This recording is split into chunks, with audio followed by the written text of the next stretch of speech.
नमस्कार दोस्तों, मैं आचार्य योगेश पारिक। आओ ज्योतिष सीखें कि पार्ट 14 के अंदर आप सभी का हार्दिक स्वागत करता हूं। दोस्तों, मैं जो वीडियो बना रहा हूं आपके लिए ही बनाया जा रहा है इसे, और कृपया करके आप इसे पूरा देखने का प्रयास करें, क्योंकि जीवन के अंदर छोटी छोटी ऐसी जानकारियां होती है जिनसे हम बड़ी से बड़ी उपलब्धियों को हम प्राप्त कर सकते हैं। दोस्तों, ज्योतिष एक ऐसा पार्ट होता है कि जिससे हम अपने वर्तमान की, भविष्यकाल की, भूतकाल की सभी जानकारियां हम प्राप्त कर सकते हैं। और जब हम कोई कार्य करते हैं तो कई बार ऐसा होता है कि हमें हमारे जीवन के अंदर सफलता ही नहीं मिलती।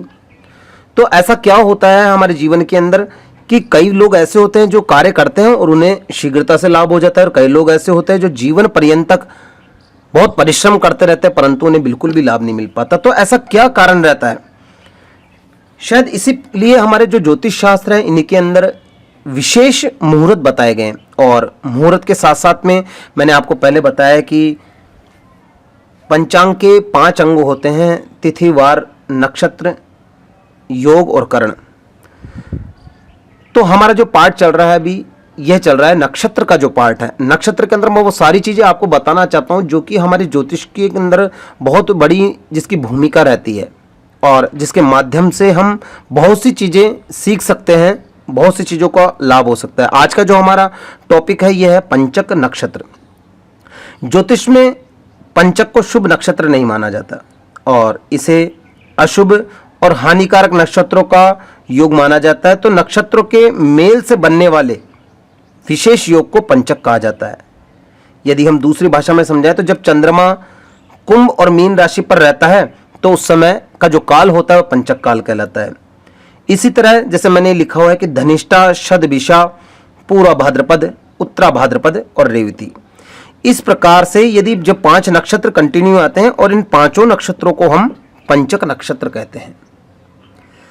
पंचक नक्षत्र में अब हम सबसे बड़ी बात आती है कि पंचक नक्षत्र जो होता है तो इसके अंदर हमें क्या करना चाहिए और क्या नहीं करना चाहिए। कई बार हमें ऐसा होता है कि नक्षत्रों के आधार पर यदि हम काम नहीं करते हैं तो हमें बेनिफिट नहीं मिल पाता, और कई बार हम नक्षत्रों से यदि कोई कार्य करते हैं तो उसके अंदर हमें सफलता शीघ्रता से मिल जाती है।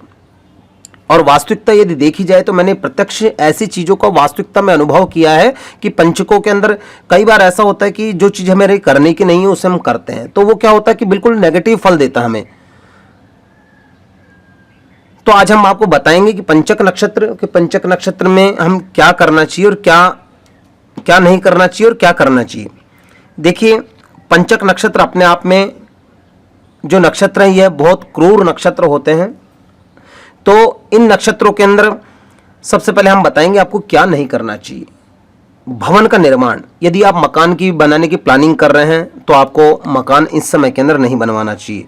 यदि आप चाहते हैं कि आपका मकान बन रहा है और आप उसे छत डलवाना चाहते हैं या पट्टियां डलवाना चाहते हैं छत के ऊपर, या गांव के अंदर ऐसा भी होता है कि तृण, यानी कि जो हम लकड़ी से बनी हुई जो छतें होती है उसके तृण के माध्यम से यदि बनवाना चाहते हैं तो ये हमारे लिए पूरी तरह से नुकसानदेह रहता है। खाट का बुनना, यदि हम खाट बनवाना चाहते हैं, चारपाई बनवाना चाहते हैं, कोई बेड बनवाना चाहते हैं, पलंग बनवाना चाहते हैं, या घर के अंदर कोई रजाई गद्दे आदि लेकर आना चाहते हैं तो ये भी हमारे लिए शुभ नहीं रहता है। पंचकों के अंदर, पंचक के अंदर कुर्सी बनवाना यह भी शुभ नहीं रहता। तख्ते का निर्माण करवाना, जो ठोस जो आता है ना, जो लकड़ी का, ठोस लकड़ी का जो बैठने का होता है तख्ता, उसे भी हमें इस समय के अंदर नहीं बनवाना चाहिए। व्यवसाय से संबंधित जो जिस गद्दी पर हम बैठते हैं या व्यवसाय की कुर्सी कभी नहीं खरीदनी चाहिए पंचकों के अंदर। लेंटर, जो पोलिंग का जो काम होता है घर के अंदर, लंबे लंबे पिल्लर बनाकर जो उसके सेंटिंग का जो काम होता है उसे भी पंचकों में नहीं कराना चाहिए। काष्ठ का संग्रह, ईंधन के लिए बाहर से लकड़ी लाना या लकड़ी का इकट्ठा करना, या किसी प्रकार के अपने लिए भविष्य में काम आने वाली की कोई, यदि हम चूल्हे के ऊपर यदि हम रोटी बनाते हैं, किसी भी प्रकार का हम लकड़ी से संबंधित कोई कार्य करते हैं तो काष्ठ का संग्रह, चाहे वो फर्नीचर का काम हो चाहे किसी प्रकार का काम हो, तो हमें उसमें पंचकों में काष्ठ का संग्रह कभी नहीं करना चाहिए। दूसरा, पंचक जो होते हैं ये थोड़े से अरिष्ट होने के कारण इसके अंदर कभी भी दक्षिण तरह जो दिशा है उसकी यात्रा भी नहीं करनी चाहिए। शव का दाह संस्कार, शव का दाह संस्कार, यदि किसी की मृत्यु हो जाती है तो शव का दाह संस्कार भी पंचकों में नहीं करते, लेकिन मृत्यु का जब हो जाती है और शव को रखा नहीं जाता तो उसके लिए हमें क्या करना चाहिए, अच्छे विद्वान की सहायता से पंचक शांति करानी चाहिए। और शव के साथ में 5 पुतले भी फूकने का विधान होता है, जिससे कि ये अरिष्टताओं का निवारण हो सके। देखिए इसमें लिखा हुआ है ईंधन का भंडारण। ईंधन का भंडारण यानी कि आप काष्ठ संग्रह ना करें, तो पंचक में ये चीज़ें नहीं करनी चाहिए। व्यापार का कोई भी जो आपका बड़ा लेन देन हो, इसे भी पंचकों में नहीं करना चाहिए।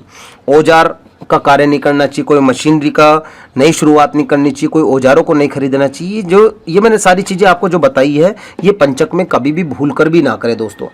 आइए हम बात करते हैं कि अब हमें पंचकों में क्या करना चाहिए, कि पंचक में हम क्या करें जिससे कि हमारे लिए अनुकूल हो सके और हमारे लिए इसका लाभ मिल सके। देखिए शुभ कर्म जितने भी होते हैं इसे हम पंचकों में कर सकते हैं।